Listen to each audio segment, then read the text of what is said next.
We're good. I'd like to call the 21st meeting of the Madawaska School Committee to order. And we'll stand for the Pledge of Allegiance. I pledge allegiance to the flag of the United States of America and to the republic for which it stands, one nation, under God, indivisible, with liberty and justice for all. Have a moment of silence.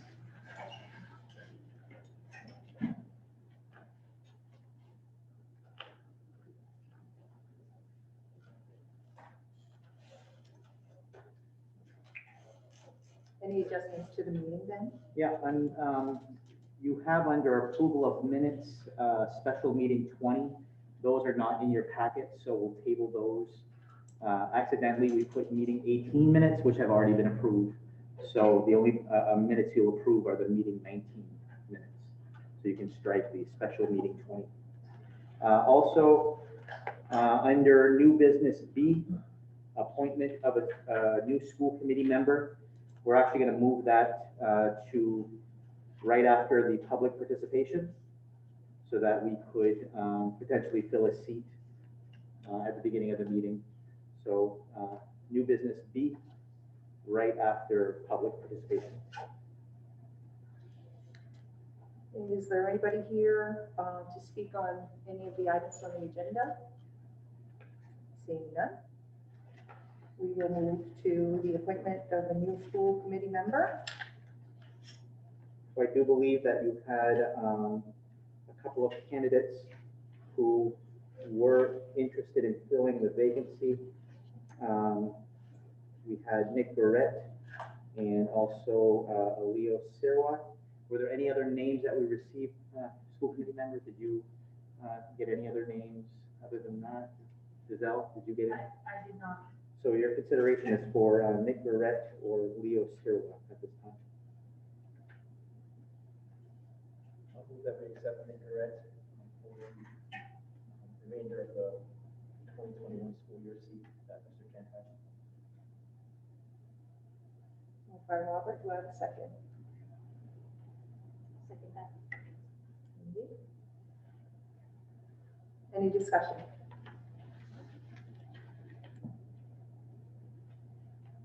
No discussion, all those in favor? Nick? Nick, you're welcome to join us. Just to remind you, Nick, you haven't been sworn in, so you can't officially vote. Okay. Well, you can, but we're not going to count it. Okay. But welcome. Thank you, Nick, for being here. Okay, we'll move to the approval of meeting number 19 on August 8th. Do I have a motion to accept the minutes? Robert? Do I have a second? Mindy? Any discussion on the August 8th meeting? All those in favor?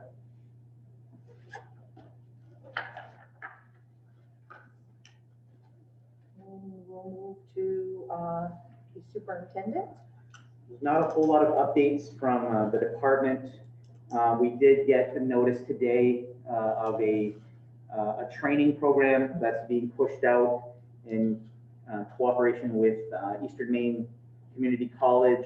And it sounds like it's an opportunity to train substitute teachers and ed techs to better prepare them for our new reality of education and to assist our teachers. So we're gonna take a look at that and see if it brings anything that's valuable to us. But from what we read today on the road was that it is a free opportunity. So it's a free training for these ed techs, and they will receive some micro credentials as part of the process in order to better prepare them. So we're going to examine that and see, like I said, if it's helpful to us. I don't mean to put her on the spot, but I think Ms. Lees, everyone wants to know how the first day of MES went. If you could, if you could share. It actually went very well. The kids took to the routine, no problem at all. Lunch went like a charm, no problem. The only glitch was dismissal, but that's always a glitch on the first day. Otherwise than that, it's beautiful. Awesome. The test will be tomorrow. We have the youngers tomorrow, so, Should be interesting. yeah, you can come help. Best of luck. Mr. Anderson, anything to update us on for your school? No, things are going extremely well. Very happy with the students. They really adapted well. And the staff, we spoke a little bit last night at the faculty meeting about some of the things that we discussed on the leadership team, and they were pleased and relieved to hear that some of those concerns are going to be addressed. And specific to what Mr. Anderson is mentioning, we had a high school leadership team meeting. So that's 2 leaders from this building, 2 from Wisdom, 2 from Fort Kent Community High School, and the principals, and 1 teacher from the tech center. And we meet monthly just to talk about goals and objectives. And it became really obvious in that meeting that some of the biggest needs that the teachers are expressing right now are the needs to just collaborate. And right now they're missing that opportunity because they're go all the time. They're covering duties and you know, sitting together in a staff room is not something that we're doing anymore. So they were speaking in volumes about that. They were also speaking about additional opportunities to advance their knowledge on the technologies we've been providing them. So we put out a survey today. Sharon and Peter put out a survey to get some information based on what some teachers are experiencing and what they're ready to help us deliver. And on our early release, which is September 18, we're going to put together a half-day workshop specific to those needs and goals. Time to collaborate on ways we can increase our communication together in this weird time.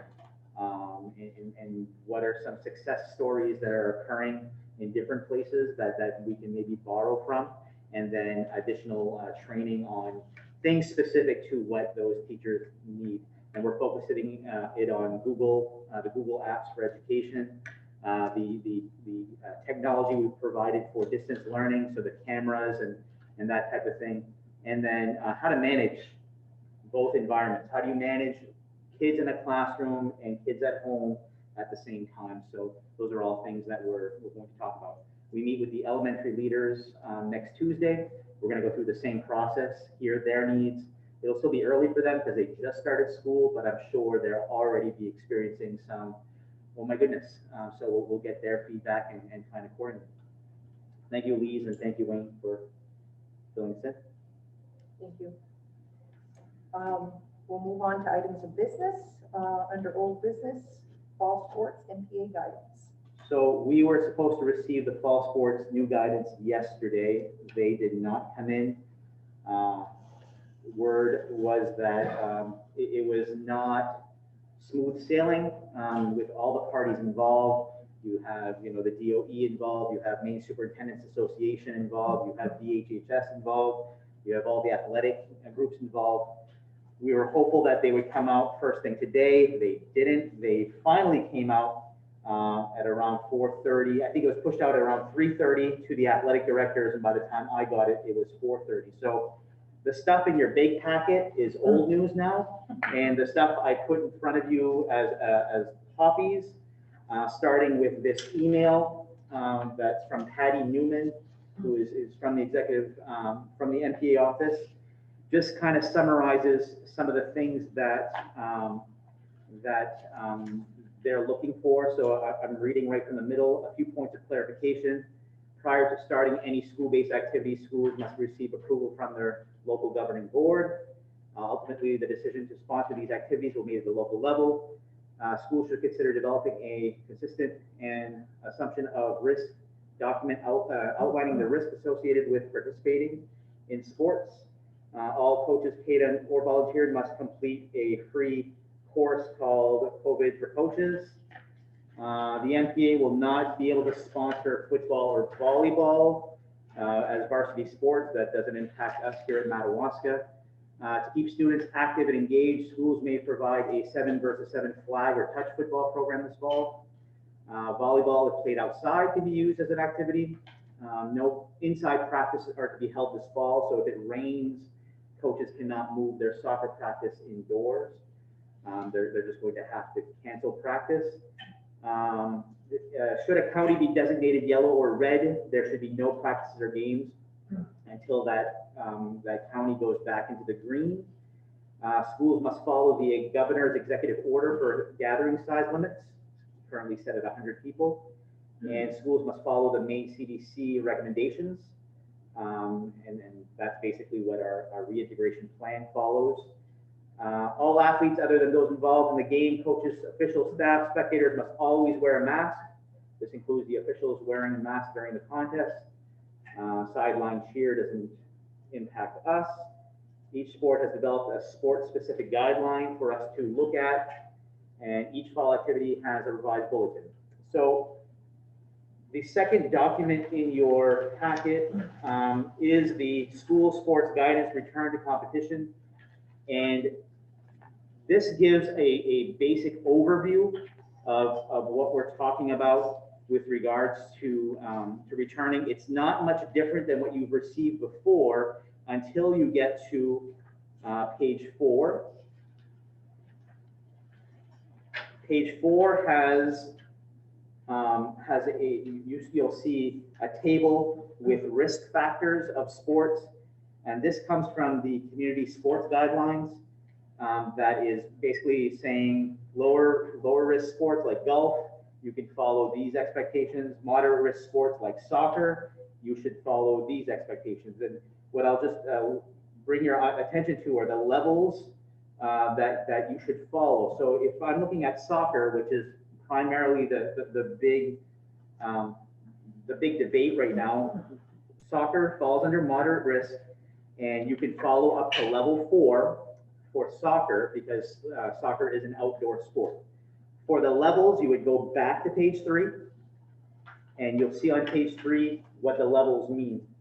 Level 1 is performing skill building drills, conditioning at home, alone, or with household members.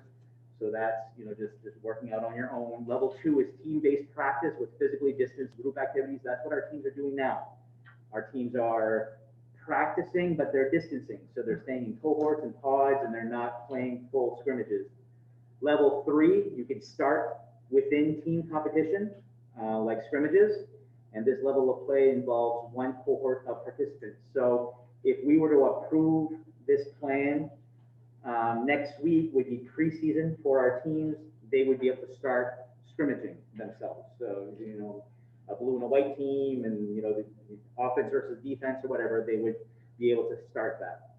Level 4 is where we would go up to is competition between teams of the same geographic area, such as the same county or adjacent counties, because this involves 2 cohorts. We had an athletic directors meeting, or they had an athletic directors meeting last week where they discussed an Aroostook County League only pitch for this because they knew that this is probably what was coming up in that proposal. None of the Aroostook County teams would be playing outside of county. So Presque Isle would not go down and play Herman. Caribou would not go down and play Brunswick. Every team would stay in Aroostook County in this makeup. And the schools would be divided into large schools and small schools categories. Madawaska sits on the fence between the large and small schools. So I think Madawaska would have been put in the large school designation, meaning we would play the teams of Fort Kent, Holton, Caribou, Presque Isle, and I believe Mars Hill. Those are the teams that we would play. And then the smaller teams would play their pool of teams. We would play, the limit would be 10 games. So essentially you're playing each team twice, once home, once away. And we also have some other considerations that we spoke of as superintendents that I'll get to when we go through the soccer specific guidelines. For those soccer specific guidelines, if you'll just turn your packet beyond page 11, is the soccer specific outline. So they wanted to make sure that in their guidance, they're trying to really follow the social distancing as best they can whenever possible. So one thing that I was pleased to see was that this is supported, and in that opening paragraph on page 1, it's supported by the NPA, the National Federation of School Associations, the Maine Department of Education, Maine DHHS. So they're supporting this, and they're saying players are going to stay 6 feet apart whenever possible. So that's during warm-ups, drills, 6 feet all the time. Organizers should identify staff members as volunteers, and everyone should remain 6 feet apart. That includes the spectators. Spectator capacity is going to be limited at 100. But what we felt as superintendents of Aroostook County was, how do you do that? Do you just, the first 100 tickets and then that's it? You close the gate? What if, you know, what if the principal doesn't make it in, or what if the, you know, a parent doesn't make it in? So we felt that it would be more appropriate and more straight across the board if we didn't even recognize the 100, but we said the home team parents get a ticket to the game. And that's the only spectators we will have at the game, the parents of the home team. So you have the opposing team that's allowed in there, you have our team that's in there, you have the officials, the ball runners, you have the administrators running the activity, and then the spectators you're bringing in are home team parents only. Essentially, we're going to give each player 2 lanyards with a ticket, and give that to your parents, and there you have it. There were discussion about, can the parent give that to Meme? Can they give it to, you know, the brother? And we ultimately said, no, let's not open up this to all these things that we have to police, because it's already going to be hard enough. It's going to be at a home game. The mother and father of the home team can be at that game. And then other than that, we're live streaming everything so that all our games can be viewed via live stream. So that was our a solution for the spectators, because we all know in each community you have some different setups that make things very difficult for us to factor in. If you take, for example, here at your field, you have a nice fence that surrounds your field. You can actually have a gate system where you're collecting tickets up to 100. Other fields don't have that. You think about Fort Fairfield, you think about Fort Kent, you know, where you can drive a car right up to the field. How are you going to prevent? And then all of a sudden now you're going to car windows and you're saying leave, and you know, it's too much to try to police. So home team parents only. Face coverings were a big debate. Quick question. Yeah, go ahead. What schools have already approved that concept? I don't. I can tell you that 33 has. 33 Yeah. That's the only. We're supposed to talk about it tomorrow with superintendents again. Face coverings. Everyone wears a face covering except the players who are actively involved in the game, and they recognize that is against CDC guidelines, but because it's an outdoor activity, because the health and wellness of that athlete is also in question, everybody on the bench, the coaches, the referees will not be blowing a whistle. They'll have, you know, some kind of horn or something else. Everybody else has a face mask, including all of the spectators. Scheduling, we talked about, it's within Aroostook County only. It's 10 games. There will be no use of the locker rooms or facilities. So when a visiting team comes here, they're going to come dressed and ready to play, off the bus, go, and then go home. We're going to limit the amount of sharing as much as possible. So there's not going to be you know, we're not going to be sponsoring soccer balls for the other team to use, or we're going to keep our stuff to ourselves. Screening has to be conducted before each game. So all of these things are in place. There's not going to be any high fives. There's not going to be handshakes. There's not going to be any physical touching beyond what happens in the game, and so on and so forth. Trying to think about, team travel. One thing that we talked about is if we have to follow the transportation guidelines that we have in place, which is to not fill the capacity of a bus, we are therefore not going to travel our boys and girls teams together. If Madawaska is playing Fort Kent, the boys will go to Fort Kent and the girls will play in Madawaska and vice versa. So you're always going to have one team playing in one community and the other team playing in the other, as to not transport the boys and girls together. We also discussed that if this is going to be in effect for varsity, we'd also like to do the same thing for middle school as much as we can with the limited amount of time we have. So both high school and middle school. That's what I have for you. You're going to have concerned people about the fact that kids wear face masks in school all day, and soccer players aren't going to be wearing masks when playing soccer. The answer to that is athletics are a voluntary process. School is not voluntary. All kids must go to school. Not all kids must play soccer. And I know that the illness of a player impacts more than just the player. It impacts their family and their classmates and all of those things. That's why the screening is so important with those athletes. If they've played a game and the next day they don't feel well, we really need to make sure that we have all of those screening things in place so that we're protecting our schools as best we can.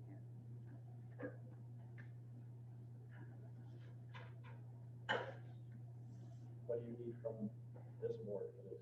If this board feels that it is safe to follow these guidelines according to what you've seen today, this board would need to approve our teams to enter into this Aroostook County League for the remainder of the season. I like the concept of this. I'm glad that we finally have some direction that we can not just have every week or two kick down the road.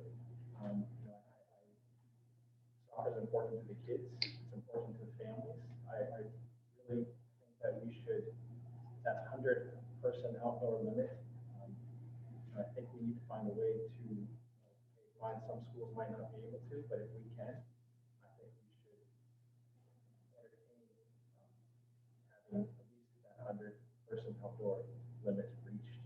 What's difficult about that, Robert, is that I can't ensure that when our kids go to Fort Fairfield, that they're all protected the same way that they will be here in Madawaska.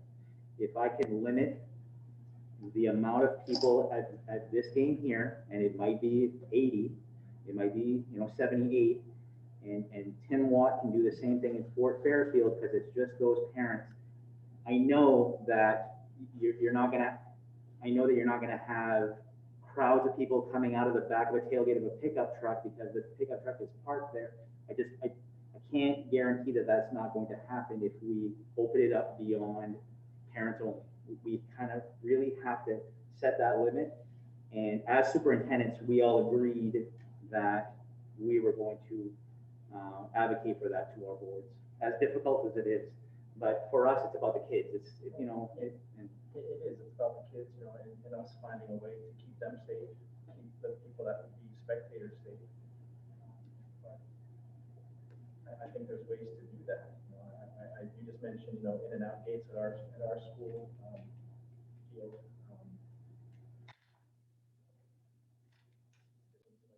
Doing injustice to the kids not having, all the support that they could possibly have.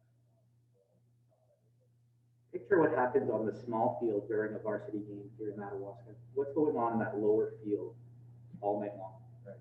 That kids are playing. I mean, right, even behind the net, by the snack shack that won't be open this year, but I mean, yeah, it's a community event, and there's got to be a way of policing it. So maybe you talked about, lanyards with tickets. So maybe we still issue lanyards with tickets to the kids, even to the visiting teams or whatever it is, but to the kids, and let them, distribute those tickets. And you still talked about screening or checking tickets as they come in. Maybe that's still something we can do, but instead of limiting it to that 100 mark or less than 100 mark, let's get to the 100 mark. So same concept, but instead of them getting 2 tickets, they get I understand. 3. I understand. But again, there's so many moving pieces that if Madawaska decides to do their own thing, that impacts every other community who superintendent says, I'm going to go advocate for them. So It's fine, it's just, if Fort Fairfield then decides, well, we're not playing Madawaska because I don't know how many fans are gonna be there, it is what it is. It is what it is. We could limit it at 100 though. We could limit it at 100, but, Well, then that's, we have to limit to 100. and I can guarantee you that'll happen here in Madawaska. I cannot guarantee you that'll happen in Van Buren or Fort Kent. Well, I can guarantee Fort Kent, but I can't guarantee other schools, so. May I ask a question? Yes, ma'am. Mr. Sheila, if all the superintendents have agreed that it will be parents only, if any community extends beyond that, does that disqualify our communities from first degree? Do we know that? Because it sounds like you said that all the superintendents agreed that they would limit it to parents only.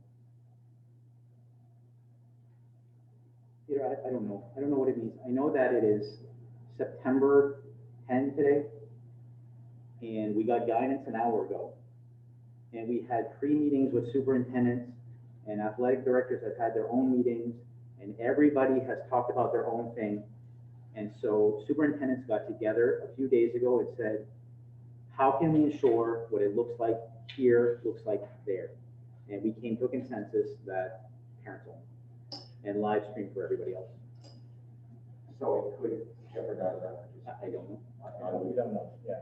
You mentioned that no other board has approved this plan, so. That's including the other team's players, coaches, our team's players, coaches. So you're looking at, it might be, I mean, we've got at least 11 kids on our field. So that's a possibility of another 22 parents. So you're up to 33 just on our side with the 11 from, depending on how, I guess where I'm going with that, depending on how many kids are on our team. Yeah. We might hit 100 anyway. Yeah, Prescal won't even be allowed both parents. They're only gonna have to have one parent because they have cheerleaders that need to be on the sideline. And so he's worried about not all his parents will be able to get there. I guess every community has its challenge, and it's not for us to be a rogue. I'm not even trying to bring that up to be complicated and be a rogue school.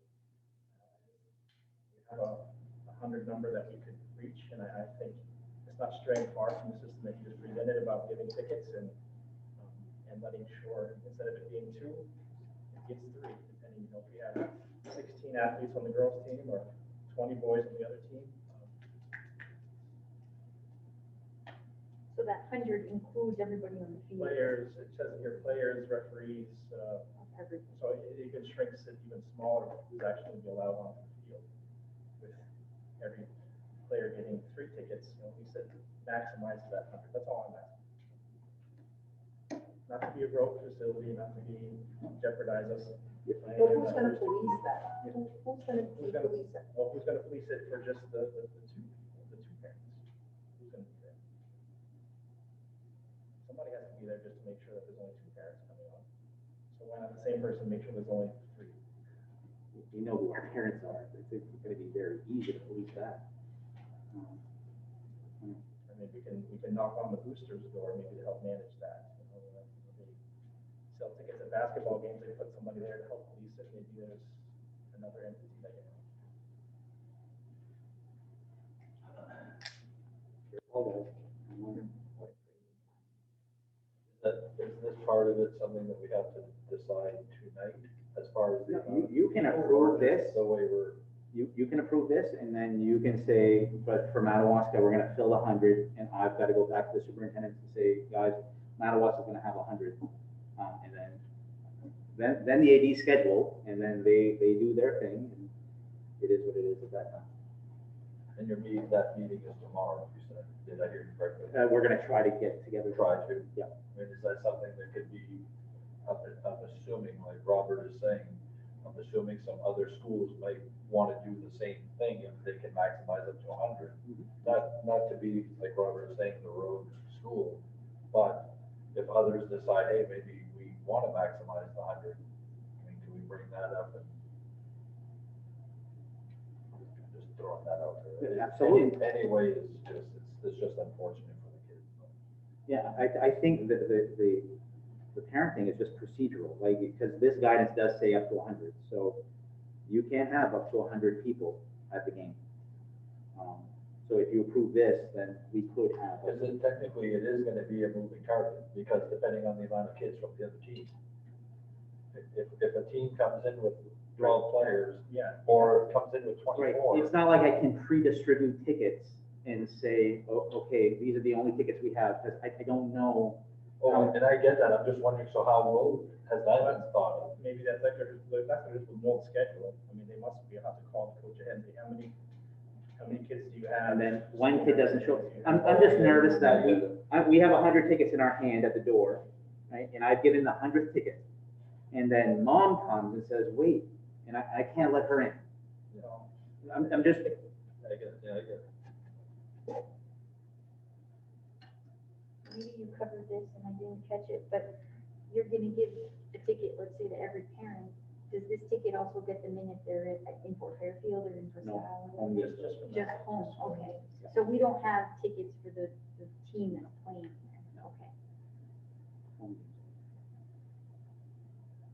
if we do 100, we'll figure it out. And we'll limit it at 100. It's the same system you just mentioned, instead of 2, it's 3 tickets per kid, or whatever. Yes, it's a bit of a moving target, but I think a little bit more extra effort for the kids and the families is worth it.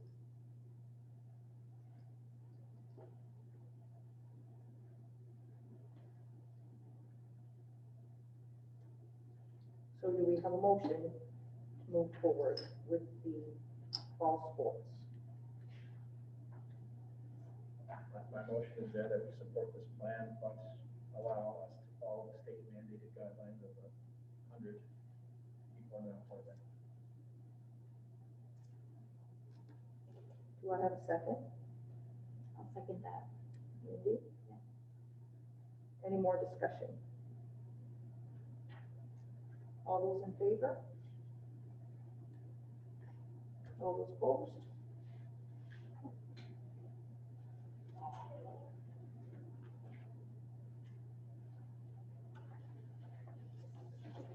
We'll move on to item B, Valley Unified Education Service Center. I believe you have a copy of a letter that I did email to you from the SAD 27 board. You do have a copy of that? Yep. And the letter does start by notifying that its desire to immediately initiate the steps of withdrawal from Valley Unified Education Service Center, and then they go on to identify the reasons why. I don't know if you had a chance to check your email right before this meeting, but I did send an email to you and the other boards explaining that Giselle and I did ask the commissioner for a meeting so that we could discuss this. So Giselle and I left at 6 this morning. We drove to Augusta, had an hour meeting, and then drove back. And I was able to stop at Hudson and get a hug from my son, so it was worthwhile. Of course, he wanted McDonald's, so it was a feat. In this conversation with the commissioner, she was there, as was her deputy commissioner, Scott Brown was there, and the assistant attorney general, Sarah Foster. We talked about the letter. We talked about SAD 27's concerns. We talked about the fact that we brought these concerns to the other two boards in the past. We talked about the think tank. We talked about acknowledging that the governance for the governance that MSAD 27 is concerned about is something that we know needs to be resolved. We also shared that we had a meeting with SAD 33, and they had concerns about pre-K to 6 remaining locally controlled and not moving to an RSU. They also, the SAD 33 board shared that they felt the site selection process that took place last year should remain in place and not, not revisit that. And then we did share that we were meeting with you all this evening. So in the end of discussions and a lot of just making sure that we understood, Giselle and I were a little bit surprised that initially it sounded like the opportunity had lapsed, that perhaps this was not going to work out, and nice try, but we quickly, provided a lot of insight that we feel that we can get this back on track, and we can work together because we've done so much good work in the past 5 years, and even more than that. So here's what we agreed to at the end of that meeting. The commissioner would like us to try to continue and move forward, and by the end of this calendar year, have an assigned assurance by all 3 districts that we are going to go into the RSU formation process. So we don't have to have a completed RSU thing, but just that we know that we have to go into this in order to organize for a regional school. So that's one thing that she asked that we do, and if we don't, the project is no longer ours beyond that date. If one of the districts does successfully back out or withdraw, then we'd ask if the other 2 could continue with the project. The answer to that is no. It was an application by 3 entities, so all 3 entities must be the ones who proceed with it. And she used the example of the Holton region, where they started off with 4 partners. One of those 4 backed out, and they were allowed to continue because they still had 3. And then when the 3rd partner backed out, they lost their project at that point in time. So it wouldn't be fair to let us continue with 2 if Holton wasn't allowed to continue.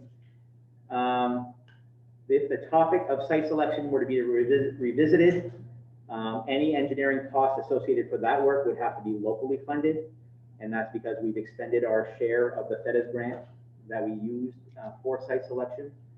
So reviewing any site selection would have to be at the local cost. And the sooner that we agree to number 1 above, so the sooner before December 31st, it looks like our additional FEDES funds might be earmarked for something else if we don't claim them sooner than later. And that's not even a guarantee. So the remaining $500,000 or so that we have in place to design the school, that may be in jeopardy if we don't get moving. So that's something that we need to consider as well. The commissioner did mention to us as well that the DOE wants to build something. Right now, bids for construction are coming in real low. Interest rates are great right now. They have money identified for school construction. They want to build something for someone. And right now we're holding that up a little bit because we're supposed to be the ones building next. And so that December 31st date is definitely as late as they want to go, so that they can get going with other things. So that's where we are. We do have a Valley Unified meeting on September 21, and that is the date that MSAD 27 expects a response to their petition, I guess, to withdraw. There's some language in the interlocal agreement that needs to be looked at specific to that, that you'll need to consider, especially how a withdrawal from the Regional Service Center happens. It's not easy unless you and 33 want it to be easy.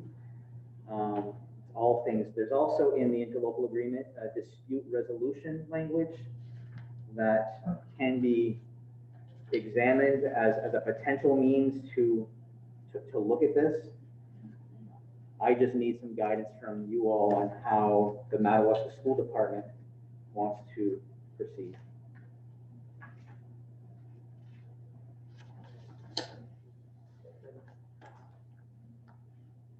Your meeting this morning, did the commissioner and those in attendance question, legality of 27 resolving this, or?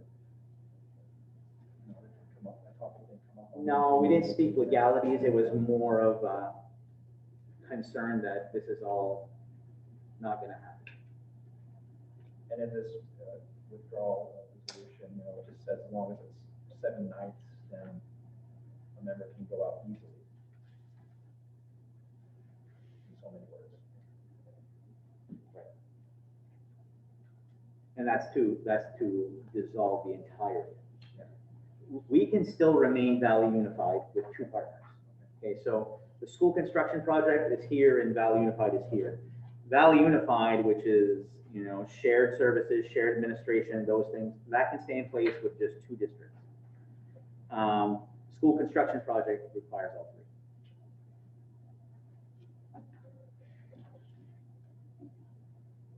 The changing of, going from the current BU system to back in February, us needing to follow an RSU. Do you have any background, again, just to wrap my head around how that came about, or what happened there?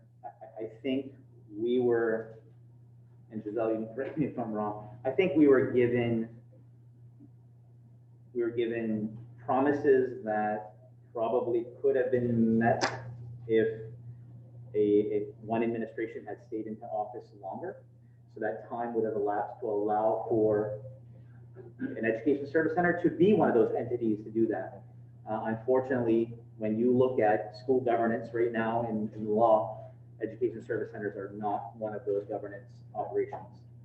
In fact, most of them are now dissolved or repealed, and RSU is quite literally the only remaining entity that we could form out of 3 different districts.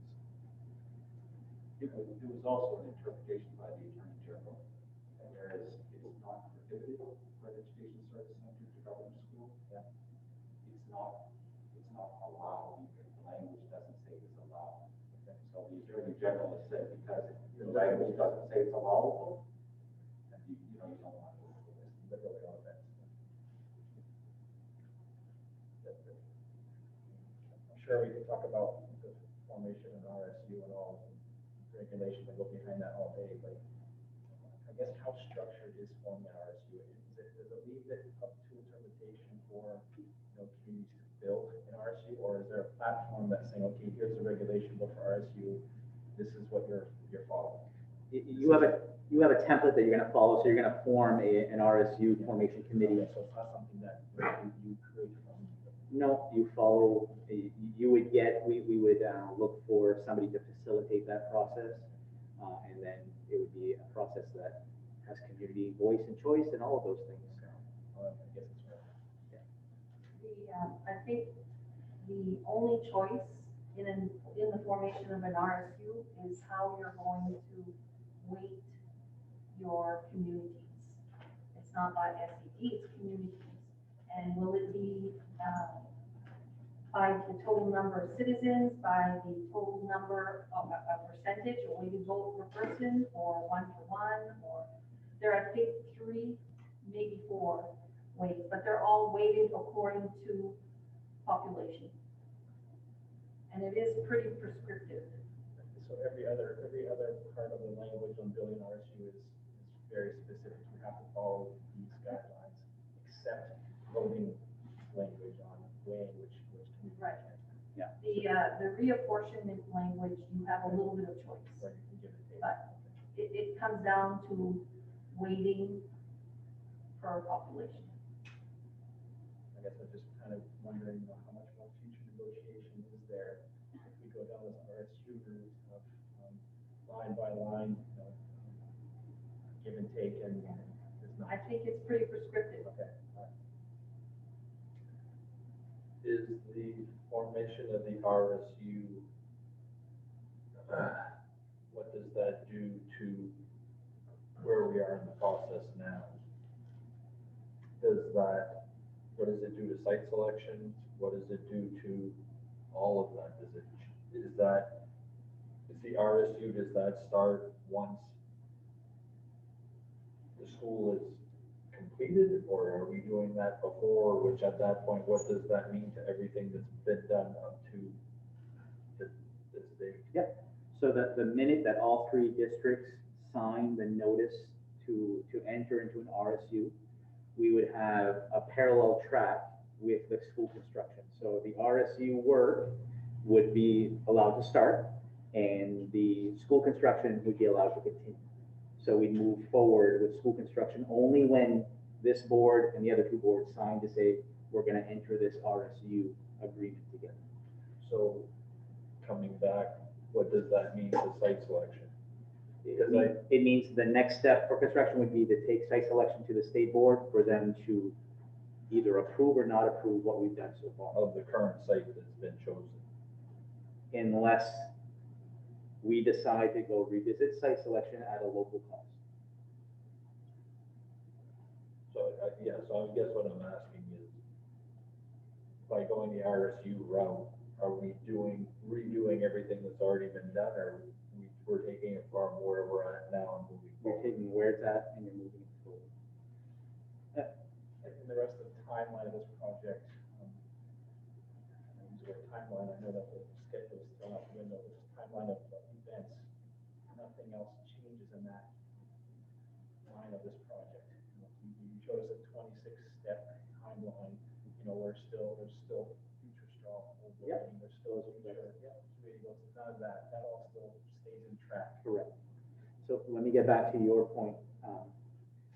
I think where there might be some negotiating before that RSU is signed or that notice is signed is between now and then with specific non-negotiables that I think SAD 27 has outlined for you all. And then I think you're going to want to identify non-negotiables for the Madawaska School Department. And I imagine that is going to be the only thing where that might change what's already happened. So if you were to agree to revisit site, then that would change things if that were to happen.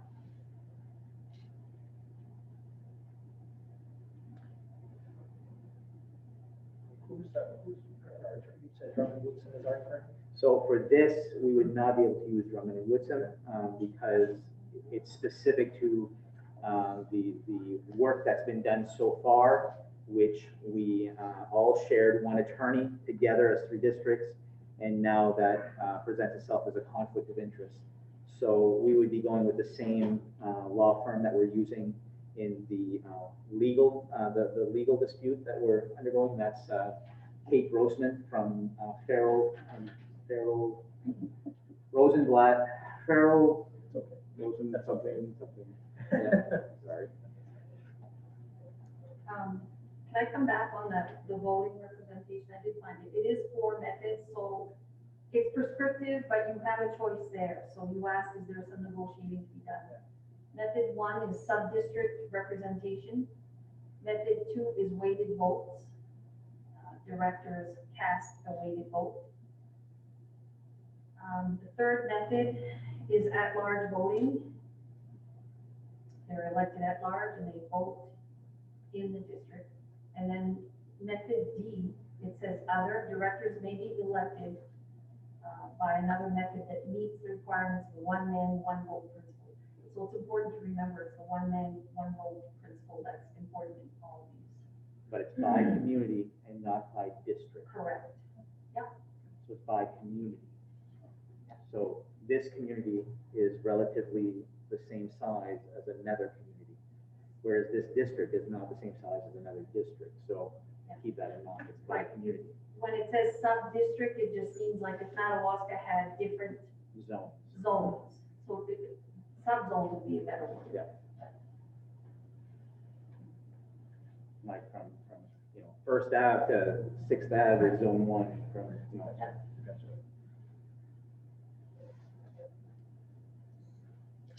So Ben, let's go back to some points that were touched at the think tank meeting, Sure. which, one,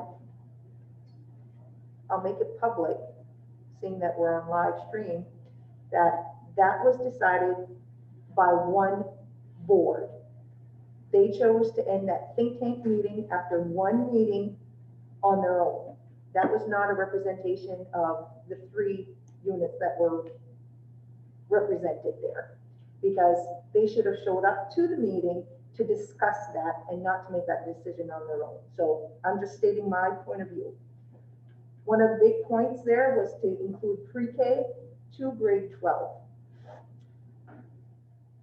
We told our constituents that pre-K to grade 6 was going to stay under local control.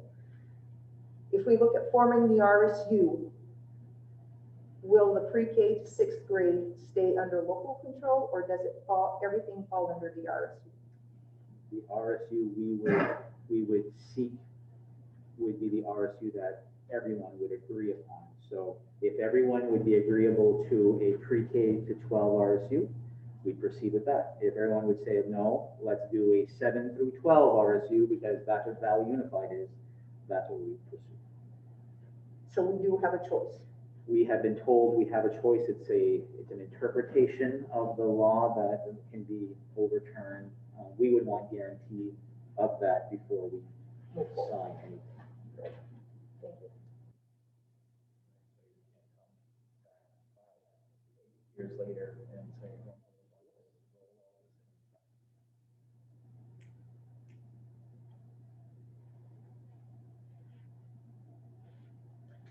in the letter from 27, it makes reference of, the pattern of 6-3 votes. And I don't sit on the BU board. I mean, is that an exaggeration, or is that, are we that divided on that board? I think there were a couple of votes during the budget process, or right before that, we're faced with that, and one of them was the vote to approve the budget. That original vote was a 6-3 vote, and then a sidebar conversation happened right after that vote, and then a revote occurred, and the vote ended up being unanimous. So that's one I can think of at the top of my head. Prior to that, we did not have three members from each SAU. We had an administrator rep, and the votes were usually more 7-2 or other configurations. But I'd have to go back and check how many 6-3 votes there were. Not completely relevant, just, I guess, fact checking against the letter that they sent us. Yep.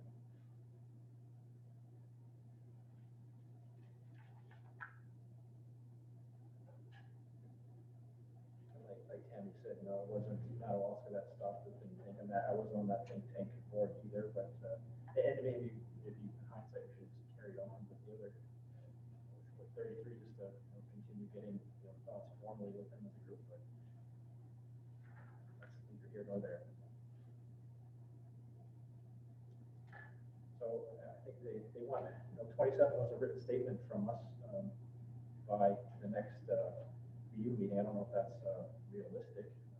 I don't know if our legal counsel can formulate a letter on our behalf in response to this. I can request one. Yep. And that's what the 33 board would like me to do. Okay. So if you would like me to do the same thing on your behalf, depending on what your non-negotiables are, if they're similar to SAD 33, it can be a joint letter, or I can ask for separate letters so everyone has their own stamp on something. It's up to you how you want that to happen. The non-negotiables is the side selection. I'm not speaking on behalf of everybody. Yes, agree with you. Well, with me. taxpayers would agree to put money into that. We've been through it once. Right.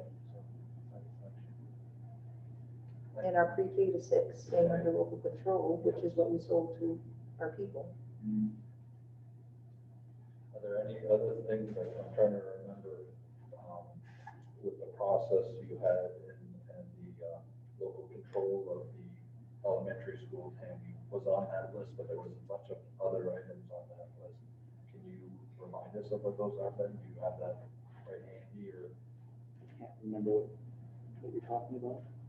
I think you might be referring to the strategic priorities. Is that what you're referring to?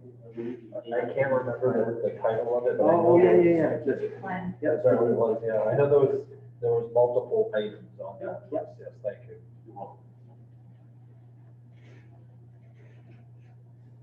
While I'm getting this, one thing that SED 27 has, is looking to address is not only the RSU formation, which we've discussed, and the site selection, but it's also going to be the governance of Valley Unified. So right now, as you know, Valley Unified is a 3-3-3 vote, 3-3-3 board with equal weight, and that's concerning to SED 27. And it goes to how decisions are made moving forward specific to this regional school, and making sure that things aren't stalled at 6-3 votes forever, or however else. Actually, it wouldn't even be stalled. 6-3 would pass for most votes through Valley Unified, because not everything requires the supermajority vote. So they're going to want some kind of concession on that as well.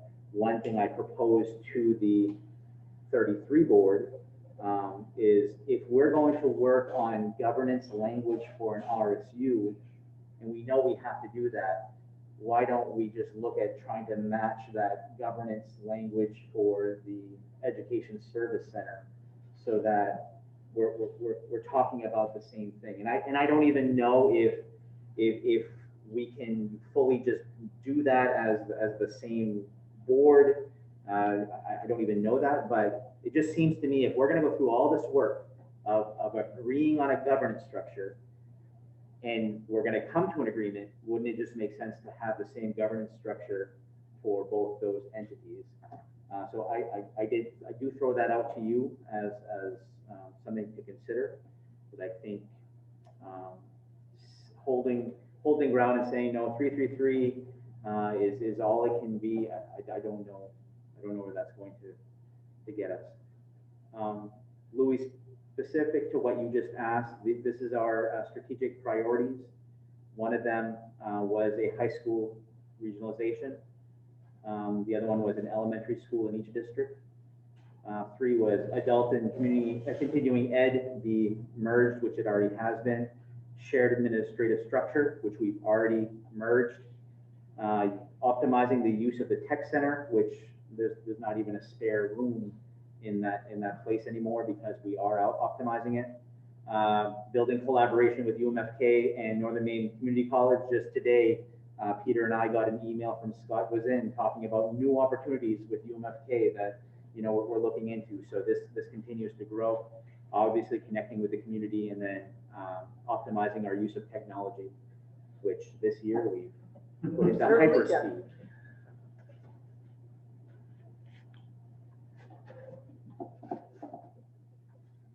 So as far as the governance, and I understand, the situation that they're bringing up, but I go back to when this was first started.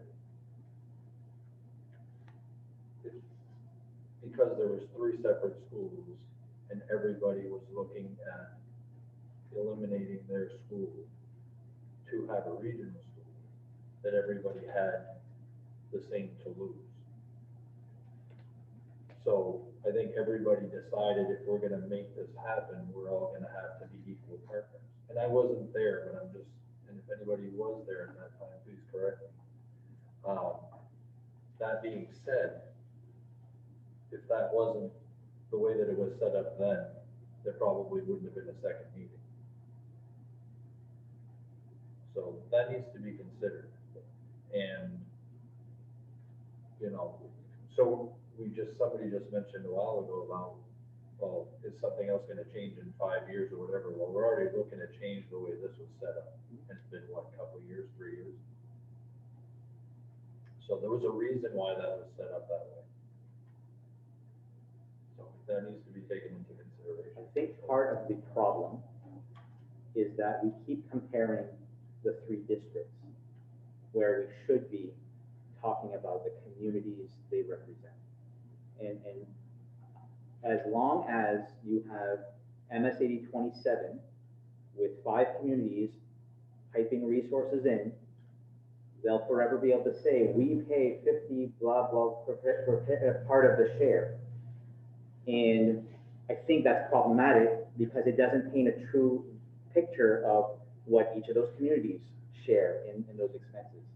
So my advice, if we were to go down re-examining the governance structure of Valley Unified, would be to look at it community by community. Because I think we all have something to gain and lose, and all of our voices as communities need to be shared, because I don't think every community in SAD 27 believes the same things. I don't believe Frenchville and St. Agatha in 33 believe the same thing.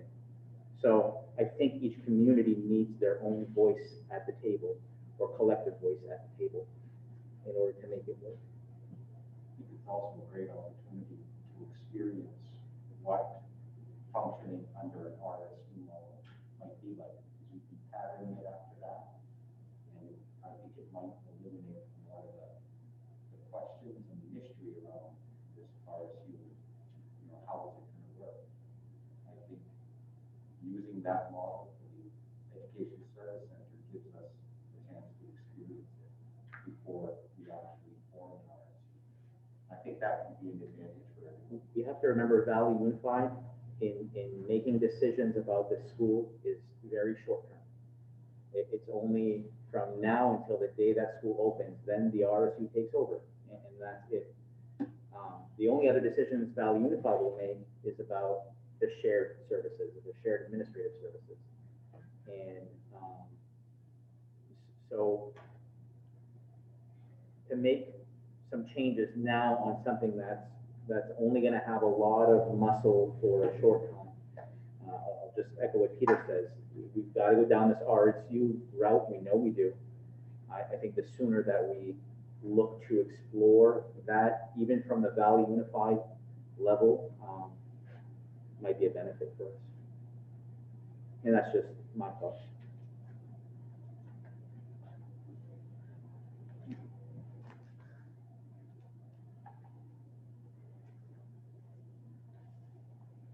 That's a whole other structure that we need to, I think we can't make a decision on, today to address this letter that 27 sent to us. It doesn't make mention of the current board structure. Talks about us coming to the table for an RSU. Talks about site selection.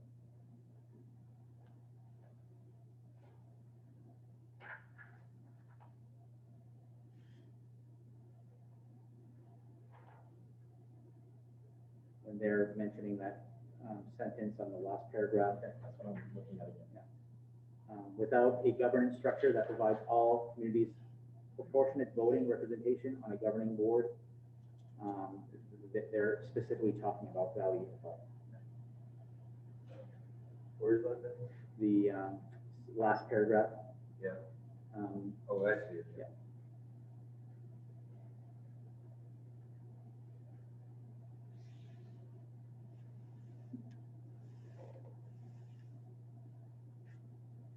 And it's because that board is going to be making the decisions about this school until the school is constructed.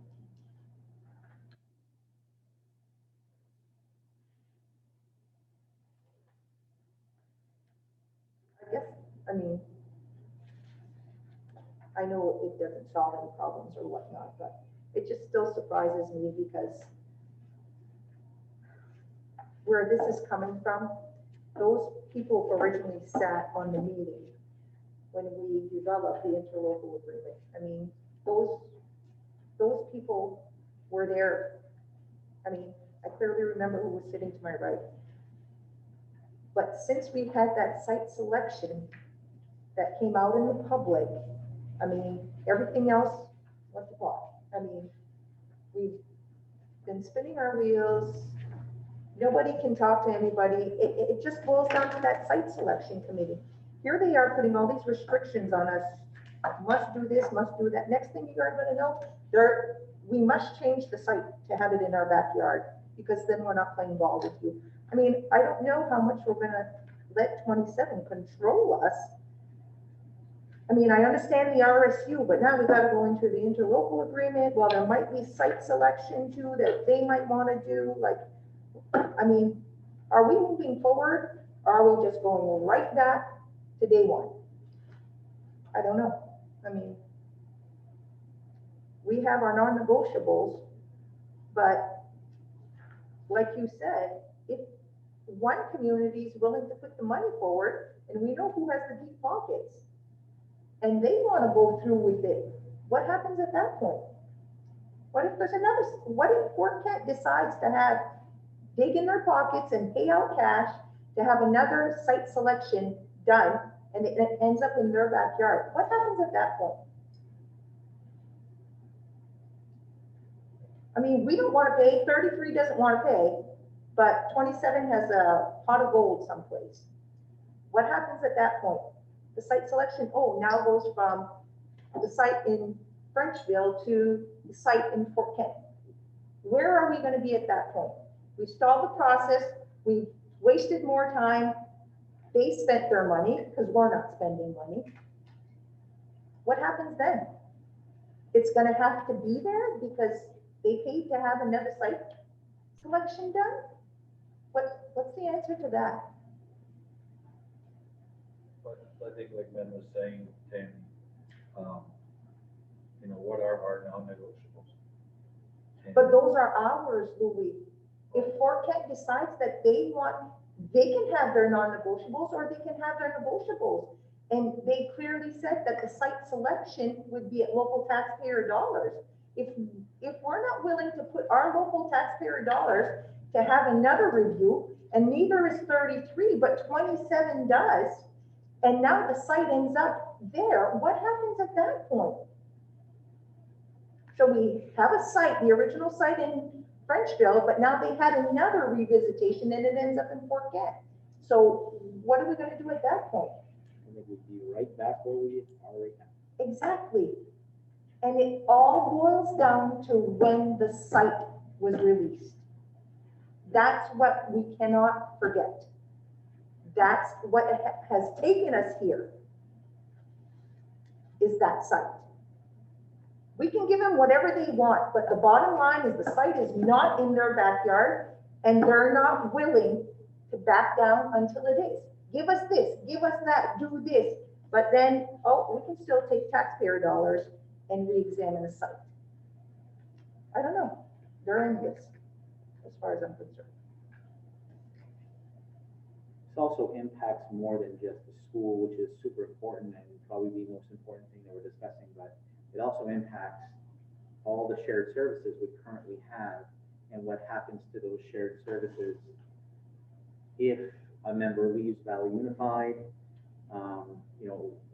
What happens at that point in time with your shared central office? What happens with your shared continuing ed?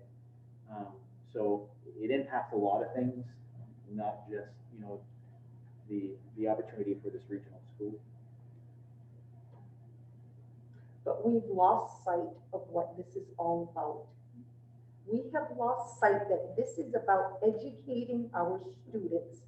It has become so political that we've lost sight of what we're doing this for. There's never any mention of kids and the programs they can get. It's where the school is going to end up. We've lost sight of that. The school, we were looking to build a school to be able to combine numbers, increase numbers to increase course offerings. That was the goal of this. enrollment is going down, how can we offer our kids more? Greater numbers mean better programs. But we've lost sight of that. It's become so political.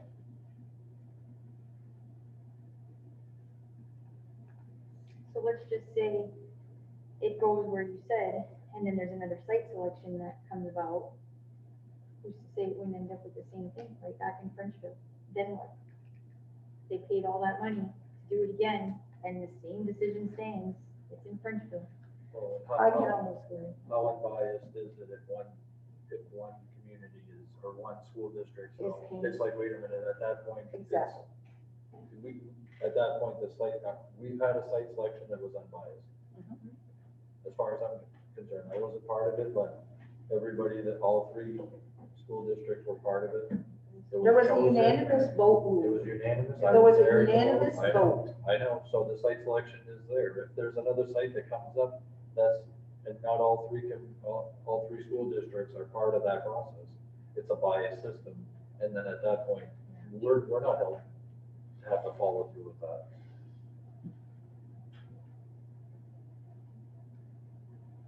Most of the 27 board was on the site selection committee too, right? There's the- No, because there was, no. Because they had, repeat your question. Many of the 27 board was also on the site selection committee, Oh, yes, because Sarah was there, Jake was there. and they voted in favor of it. It was Susie Parody, right, on site selection? Jake, Susie? Keith, and Sarah were the board members.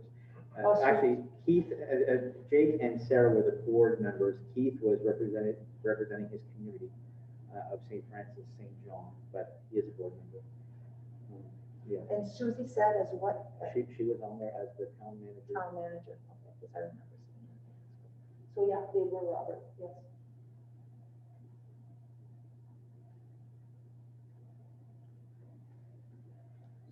And Toby Johnsborough and Gary Sibley were on the BU when this interlocal agreement was done. And that was unanimous there. Right. So what do we do?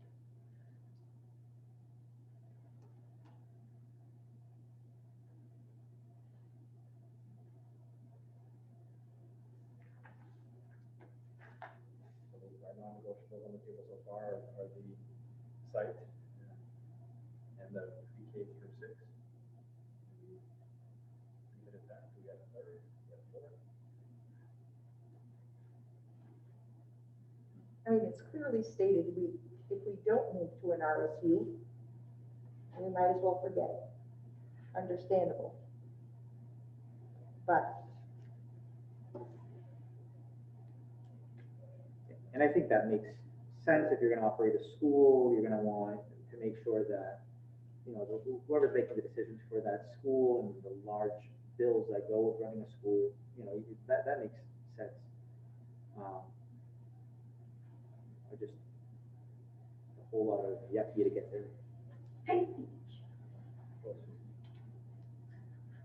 Those are the only two negotiables, the pre-K through 6 and There's a third one, isn't there? They had a third one. It was, they desired fair representation by all communities. I think that's what it was. That makes sense too.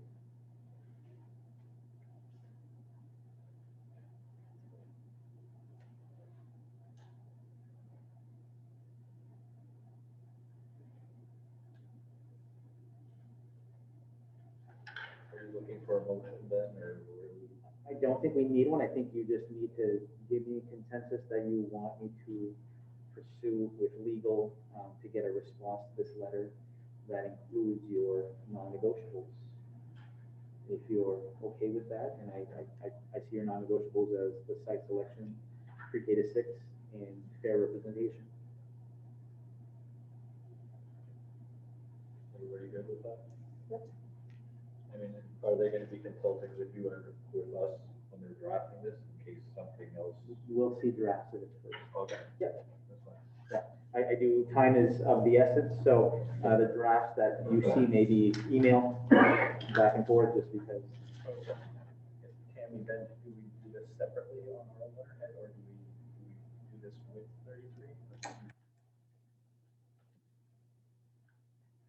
I make a suggestion?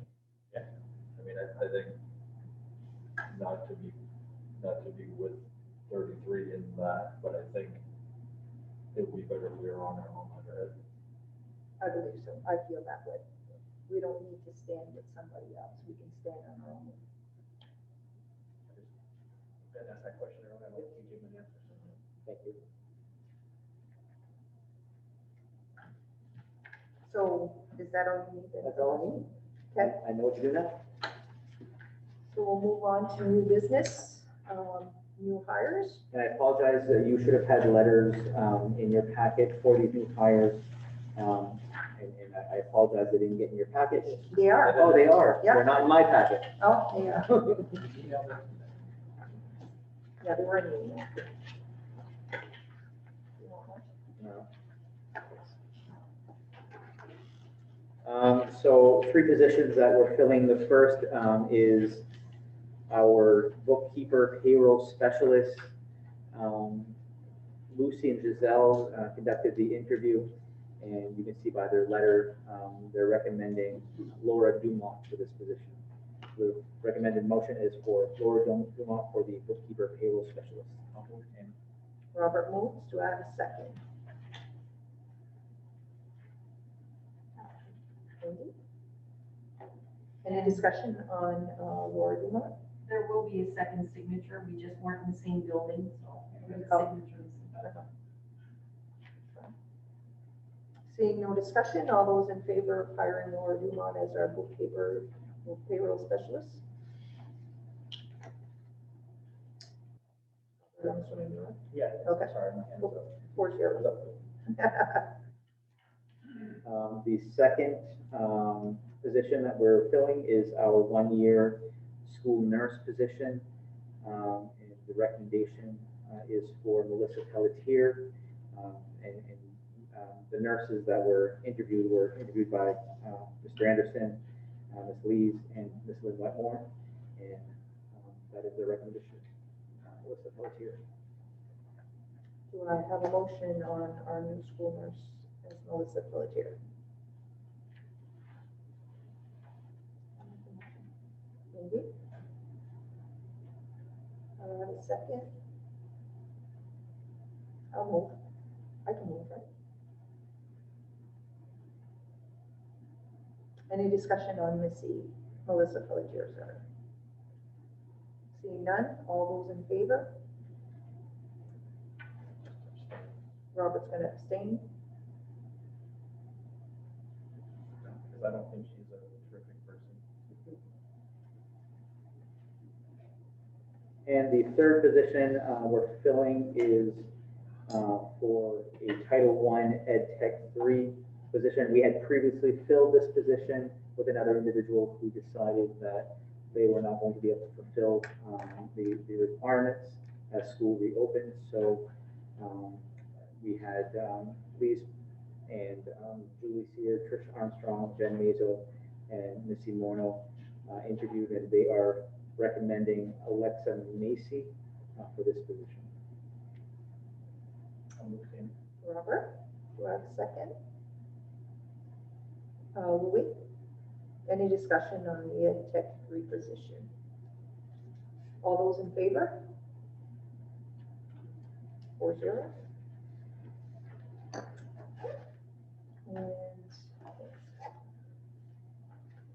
And I need a motion to enter into executive session pursuant to 1 MRSA 4056A to discuss the duties of officials. Do I have a motion to enter into executive? Louis Dugal, second. Second. Robert? All those in favor? Time?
those in favor? We need a motion to adjourn. Will we? Yeah. Robert? All those in favor? Good night. Thank you, folks. Nick, welcome Welcome aboard. aboard.